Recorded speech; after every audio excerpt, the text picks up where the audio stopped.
that reflection on my glasses, like, damn, you can see everything on my screen. Hi everyone, welcome to Lovers Quarrels BookTube channel. I'm Cara Skinner, and today I am going to do a reading vlog. A book called When Books Fly, Social Media Secrets for Best-Selling Books by Erin Ann McBride. So this is a book I checked out from my local bookstore. I checked it out from my bookstore, yes. I am so clear-headed today, it's insane. I checked it out from my library. It looked very interesting. I think it'll be very useful to me as somebody who blogs and does videos about books, as well as promote my own books, because I am an author. It's Swapping Secrets, a teen romance, and you can read it for free right now on Swoon Reads. Haha, shameless self-promotion. I'm gonna do a blog. I'm gonna tell you my own takeaways from this, kind of give my own opinion from my own experience and knowledge about marketing. So I think that'll be a lot of fun. It'll be really interesting. It'll be something different, and I'm excited. And as you are watching, if you see something that you like or you don't like about this, then please comment below or share your own favorite marketing tip for book vloggers and authors. Now, as I'm reading this, just keep in mind that this book is 2 years old. It was published in 2016, so a lot of the information will probably be out of date. But hopefully it's not all out of date and will still be helpful. Alright, let's get started. Alright, so this is chapter 1. To commercially publish or self-publish? That is the question.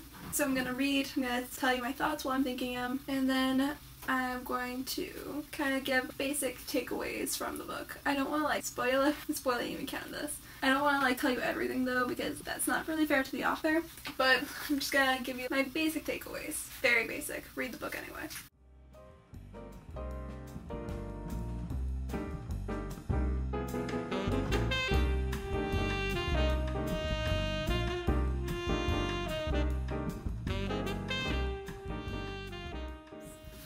Alright, so right now they're talking about the different platforms that you can use to publish your self-published book. And they talk about Amazon, how it's the most well-known and where that's the majority of self-published sales come from. No surprise there. She says that Barnes & Noble made changes to the Nook platform that made it far more confusing for authors to use and understand, which has not helped its cause.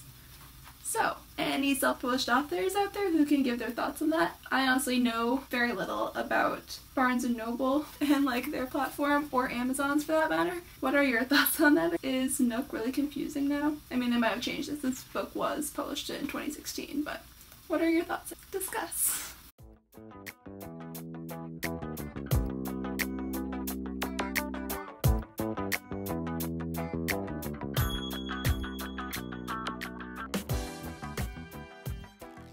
So it talked about pros and cons of traditional and self-publishing, the resources available, and essentially traditional publishing will get you more exposure and help you get you into bookstores and libraries, but it will take maybe a year or more for your book to get published, and it's very difficult to get picked up by publishers. And then self-publishing, you can have your book done and in hand within a matter of weeks, even a physical copy, within a couple of weeks. You can have royalty payments already starting 60 days after you put it up for sale. It's a lot faster. The cons for this one is that it's very difficult to get it into libraries and bookstores because they don't really have much of an interest in self-published books that much, and you can go to a distributor for self-published books, but those are very difficult. This book actually said that it's more difficult to get a deal with a distributor than it is to get a publishing deal. I don't know if that's still true or not. Who knows? Life is a mystery. If you have experience with that, please comment below, because I'm definitely curious. It also talked about vanity presses as an option for if you want to publish a few copies of your books and then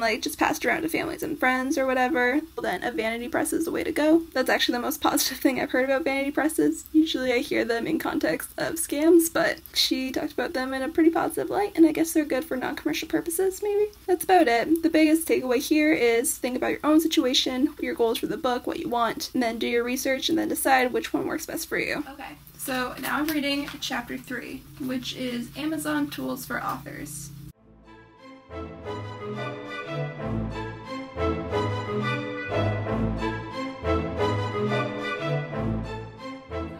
This piece of advice is definitely still true.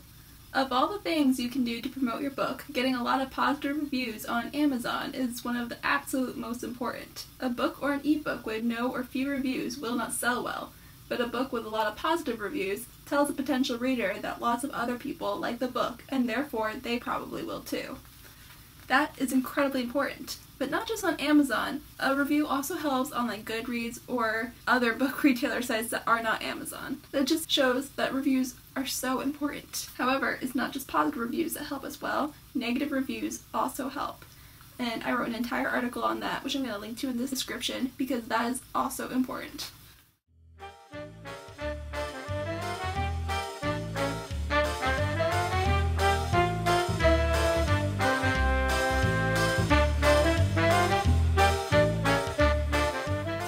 Basic chapter was basically just describing Amazon and its features. It mentioned KDP Select as well as the Kindle Owner's Lending Library, which is for Amazon Prime members. It didn't really talk much about Kindle Unlimited. I'm not sure if that was as much of a thing when this was published. And basically saying that it's very important to get reviews. KDP Select and the Lending Library have a lot of good advantages, like the ability to run promotions, and like you will have 5 days of promotional sale, and like those are really important because like if you can run promotions and you can get a lot of reviews pretty quickly. It also says that you cannot succeed if you're not on Amazon, and that's probably true, as sad as that is.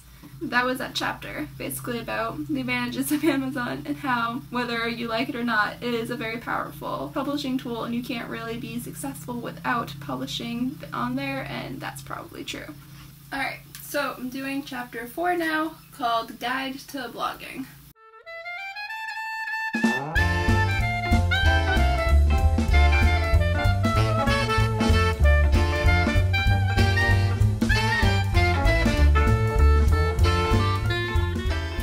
Talks about the different types of blogging, which is expert bloggers, me bloggers, and topical. Expert bloggers are like the people who talk about a certain subject, like I am an expert blogger on romance novels.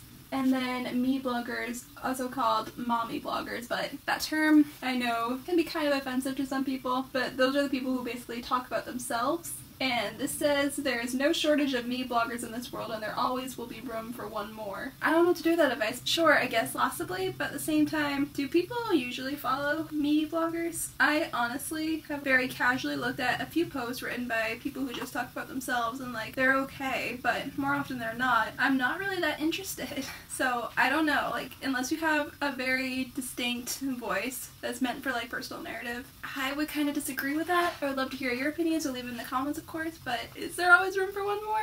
And then of course topical bloggers are people who talk about specific topics without being an expert. So like they might be venting about politics or current events or going on or stuff like that.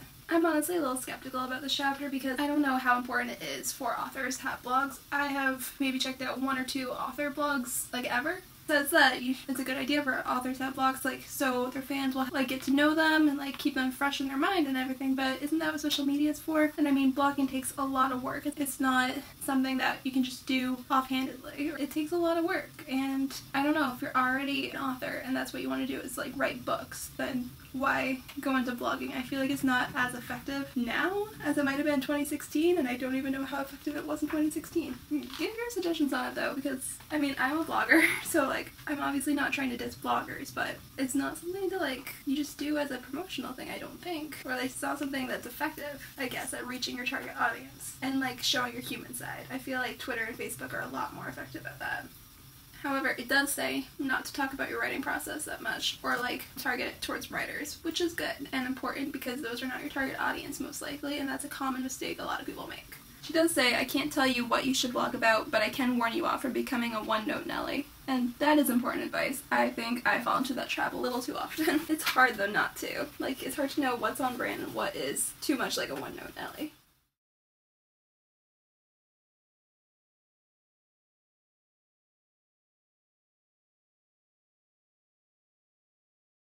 Okay, so this I do agree with, and it kind of goes back to what I was talking about before. She says, don't blog just because someone, no matter how much you think he or she knows, told you it would be a good idea. Become a blogger because you want to talk and share thoughts. There is no other reason to become a blogger. I agree with that.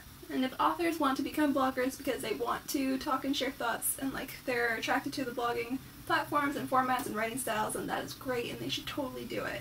It's only if they're doing it solely to promote their book where it's like a bad thing as an ineffective tool. And it's just, it won't work. So I definitely agree with that, and I am glad she said something about that.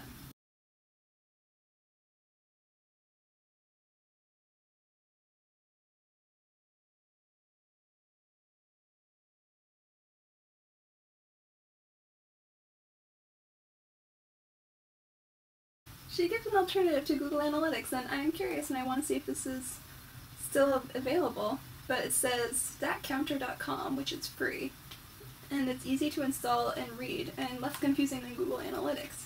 That's cool, and I'm gonna have to check it out because I hate Google Analytics, honestly. I am pretty bad at, like, knowing that stuff. So I'm going to have to check that out.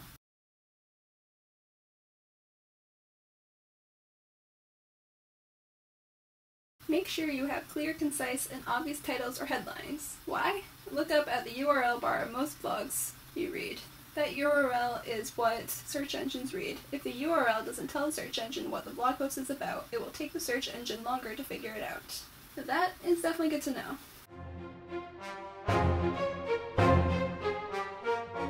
It talks about blog tours, which are virtual book tours, so essentially an author, instead of traveling around the country, around their state or whatever, to do book signings and just talk about their book, they will make appearances on different blogs as like part of a schedule, as like a way to raise publicity and awareness about the book. And this says that blogs and blog tours have lost the popularity they once held. Just 2 years ago they were still useful and widely read, but for various reasons we won't go into now, other than to say social media replaced the usefulness of blogs, they aren't as effective now.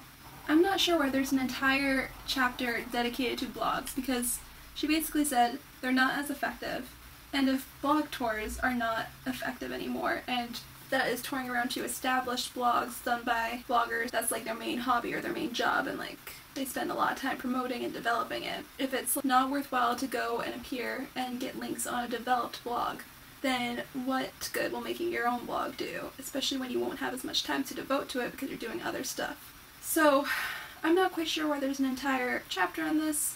However, it's fine because I enjoy reading about it anyway because I like blogging myself, just for fun and also hopefully for a few readers that I get. So it's pretty cool, I guess, some of it, but I'm not quite sure why it's in here when she's basically saying this is not really an effective tool.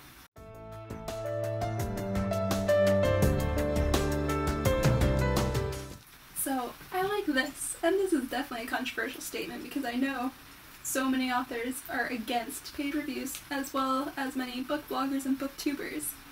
But this book says, oftentimes bigger name bloggers will expect to be paid to do a review and will run a disclaimer, required by law, at the end of the post that states he or she was compensated for the review. There is nothing wrong with paying for a book review on a blog. How much you are willing to pay is up to you. That is controversial. For me, it depends on if it's an honest or a fake positive review. Because if it's a fake positive review, then it might as well just be a lie. But for an honest review, I feel better about it. I honestly don't accept review requests on my blog unless the author makes a donation to charity, because before that it was just way too stressful to try and do as many review requests as I could. I had no time for the books I really wanted to read, and it was a lot of work and with basically no reward on my part. So I'm not against some sort of compensation, even if it's a donation to your favorite charity at all. It's such a controversial statement though. I guess I would like to know your thoughts on this crazy statement.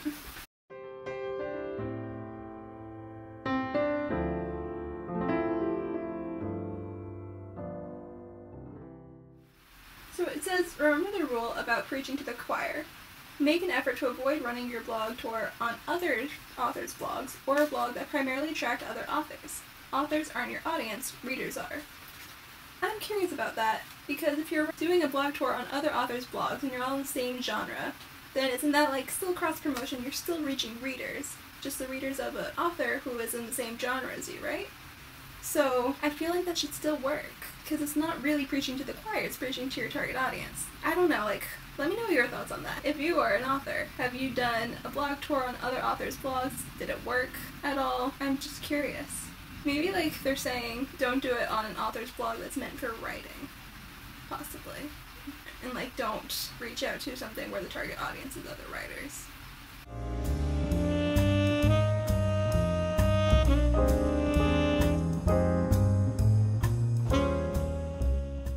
Okay. Social networks are going to start in the next chapter, and it says blogging is where you can start building up followers to add on all your other social networks. It also says it's one of the most powerful sales tools for your books. I kind of disagree with that. but I'm done with the chapter.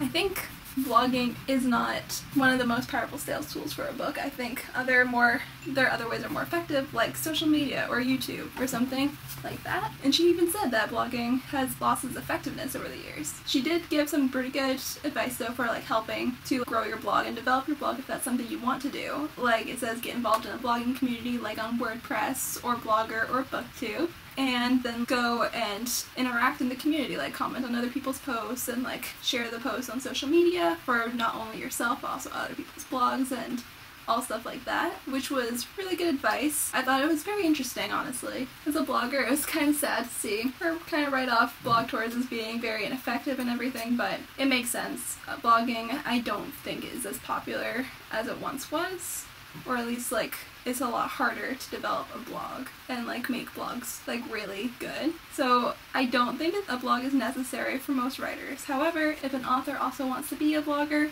then like they should totally go for it. It's a lot of fun. So I'm now on chapter 5, which is Facebook, the center of the social media universe.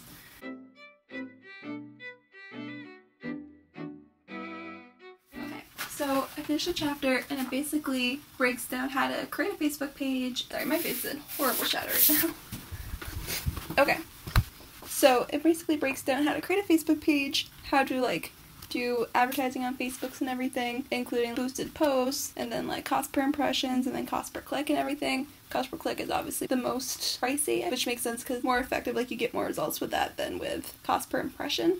So it basically says like have short funny posts, a lot of pictures are good, post giveaways sometimes if you want to, make sure it's on brand and be positive were like the biggest takeaways for what to put on your Facebook page. You can also do coupon codes for your followers as well. However, if you only have a couple books out, then this is probably not a good idea because most likely they've already bought your book, so they don't really care about a coupon code for it. It also said to like go into Facebook groups and utilize them to establish yourself as an authority and to like connect with your target audience. Not to promote your book or sell your book or anything like that, but just to like establish relationships with people because it's social media. It's social. I don't know why I'm saying it in a SUNY voice, but social. It's very important that you stay social. But that's basically that. It highly recommended boosted posts, especially when you're like starting out, like you have good content but nobody's seeing it on your Facebook page, and like if you boost the post then a lot of people see it and it's good because you can do highly targeted audiences and it's not as expensive as Google ads. I have either done boosted posts or cost per impressions, and I think they're two different things. This book made it seem like they're two different things, but I have done either of those in the past, like when I first started out. And it definitely did get a lot of views on that post or ad. That was good. I think I might have gotten like a couple more likes from it and everything.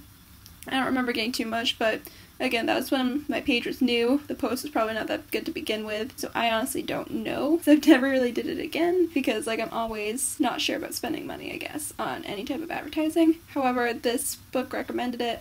It said as little as $3 you can get a few thousand views on a post, and that's pretty good if you're first starting out, or ever. So, I don't know, and honestly, a lot of things have changed since this book was written. Now they've changed a lot of their Facebook page policies and the features on there, so I don't know how much of this is still relevant, how much it's not. I would love it if you have a Facebook page to tell me how effective it is for you, and what tips and tricks work for you. It'd be great if you left that in the comments. So that rounds up this chapter, and the next one is about Twitter. Hey everyone. It is the next day, clearly. I'm gonna read the next chapter now and tell you what I think on it. This next chapter was Twitter, chapter 6. So, yeah. Sorry, I am in a weird mood. Maybe because I'm in an 84-degree room and I decided to drink hot tea. I'm smart. Okay,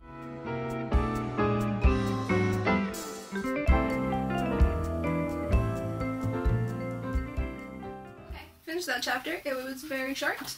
Talked about Twitter strategies, which is basically don't spam people. When you create your business Twitter account, make sure it has like either your name or the title of your book instead of just like some just some randy cutie thing. Random cute thing. If you want scheduled tweets, make sure you do it at optimum times when your fans are on. Do not follow other writers, follow potential fans, and if somebody follows you, follow them back. And the more people you follow, the more interesting it gets. I agree with that. That's basically a lot of the strategies I've taken. This person, Aaron and McBride, suggest muting people instead of unfollowing them if you don't like their tweets. I tend to unfollow myself. I don't know if I'm going to change that in the future because that way I can follow somebody I actually like more. I agree with basically what this chapter says. I feel like it's still up to date because a lot of the strategies still work for me. I don't think Twitter's changed too much aside from obviously increasing the character limit. But that's about it for that one. And the next chapter is Google+.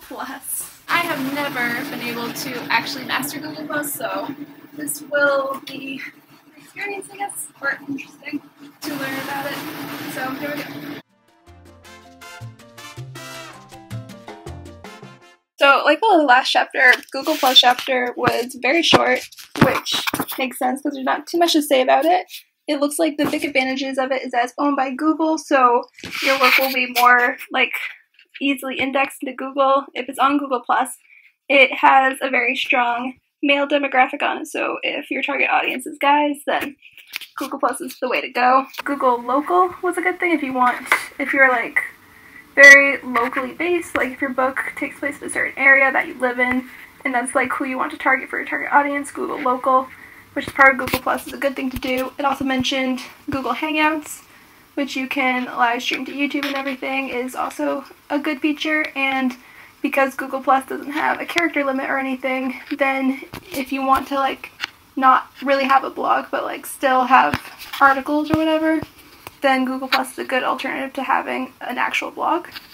So that was interesting, and I'm still not sure if Google Plus is really worth it for me, I guess, to like really invest a lot of my time in, but it's definitely an interesting thing, and I agree that it's often overlooked or underrated by a lot of authors, so like I guess it's good to try it, maybe. I haven't had much success on it myself, but I probably haven't been using it correctly, and I don't know, maybe in the future I'll use it again. Who knows? Has anyone actually have good success with Google+? Like, leave it in the comments if it's actually helped you a lot, because I'm curious. I've never really heard of that many people using it. So, yeah. Alright, on to the next chapter, which is Goodreads. This is definitely going to be good. My last couple minutes just got deleted because my startup disk was full. But I'm going back to chapter 15, which is Never Underestimate Offline Marketing.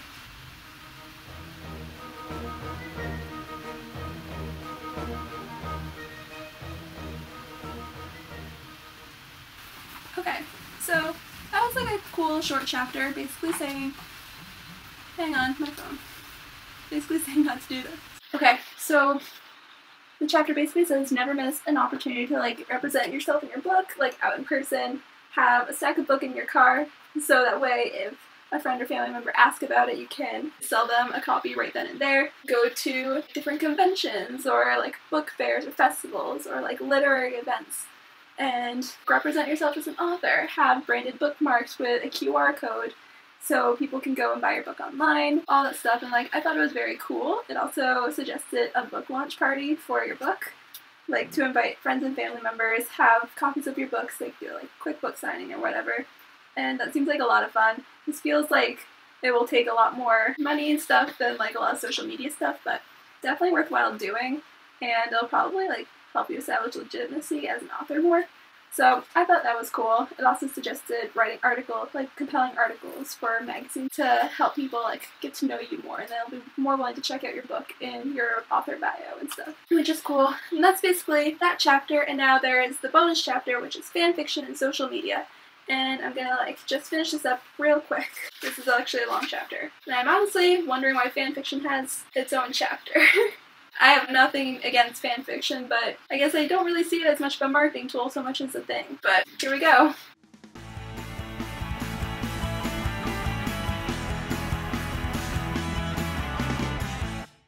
So I've read most of this chapter. It doesn't say anything about marketing. It's just kind of a chapter that introduces you to the world of fan fiction. And like says if you want to make money off your fan fiction, then you can try Kindle World. Or if you just want to have fun, then go to fanfic.net. But remember, you're in violation of copyright laws, and that opens you up to a lawsuit. However, a lot of authors don't care about that and just consider fanfiction a compliment.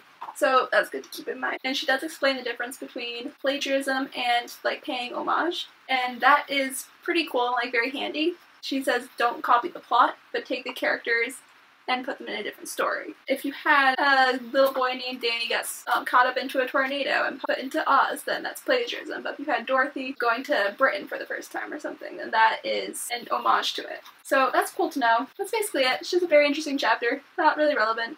So that is the end of the book. Let me know what you thought of this video again. Everyone, just want to give a quick shout out to the commenters on my last video, Alyssa H. Wrights and An Enthusiastic Reader. I'm going to link to their channels down below. And remember, if you comment on this video, I will give you a shout out. So thank you for watching to the end of the video.